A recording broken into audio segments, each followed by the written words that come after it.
एक लड़की जैसे ही पानी से बाहर आई, उसके पैरों से खून बहने लगा। उसने देखा कि हर कोई इसी हालत में था। अचानक से भगदड़ मच गई। जो लोग धीरे थे उन्हें झील में मौजूद भयानक मछलियों ने खा लिया। पलक झपकते ही झील का पानी खून जैसा लाल हो गया। इस नरसंहार की वजह क्या थी? म्यूटेटेड खूंखार मछलियों का एक झुंड। ये मछलियां कहीं भी घुसने देते थे, नल, शौचालय, नाले, यहाँ तक कि सड़क के किनारे की पाइपों में भी। कोई नहीं जानता था कि कब एक मछली अचानक से निकलकर किसी को काट ले। झील के किनारे हुए इस हादसे के बाद पुलिस को तुरंत खबर दी गई। एक अफसर अकेले ही जांच के लिए पहुंचा। उसे पता नहीं था कि मछलियां उसकी नाव के नीचे पहले से ही जमा थीं। उसने आराम से सोडा लिया, जिससे मछलियां उसकी ओर आकर्षित हुईं, और पल भर में उन्होंने उसे चीर डाला। पानी एक बार फिर से लाल हो गया। जब अफसर दा जुआंग और उनके साथी शियाओ बाई लापता अफसर से संपर्क नहीं कर पाए तो वे उसे ढूंढने झील पहुंचे। वे ये देखकर चौंक गए कि एक खूंखार मछली दीवार पर चढ़ रही थी। फिर भी उन्होंने इसे गंभीरता से नहीं लिया। जैसे ही वे नाव के पास पहुंचे, उन्होंने खून के धब्बे देखे। जैसे ही वे नाव पलटने वाले थे, एक खूंखार मछली ने शियाओ बाई के हाथ पर काट लिया। मछली ने जाने से इनकार कर दिया और दा जुआंग को उसे चाकू से काटना पड़ा।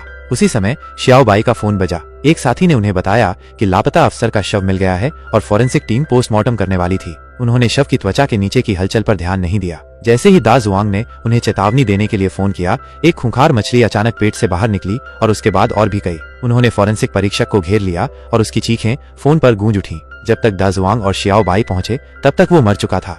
स्थिति की गंभीरता को समझते हुए दा जुआंग ने तुरंत मेयर को फोन किया, उनसे सार्वजनिक चेतावनी जारी करने का आग्रह किया। लेकिन मेयर ने उनकी चिंताओं को खारिज कर दिया, ये मानते हुए कि कुछ मछलियां अराजकता पैदा नहीं कर सकती। उनके अहंकार की उन्हें भारी कीमत चुकानी पड़ी। जल्द ही पूरे शहर में अनगिनत खूंखार मछलियां दिखाई देने लगीं, जो पानी के पाइपों और नालों का उपयोग करके अचानक हमला करती थीं। एक छोटा लड़का खतरे से अनजान अपने फर्श पर एक मछली को पाता है और उसे अपनी शर्ट में रख लेता है।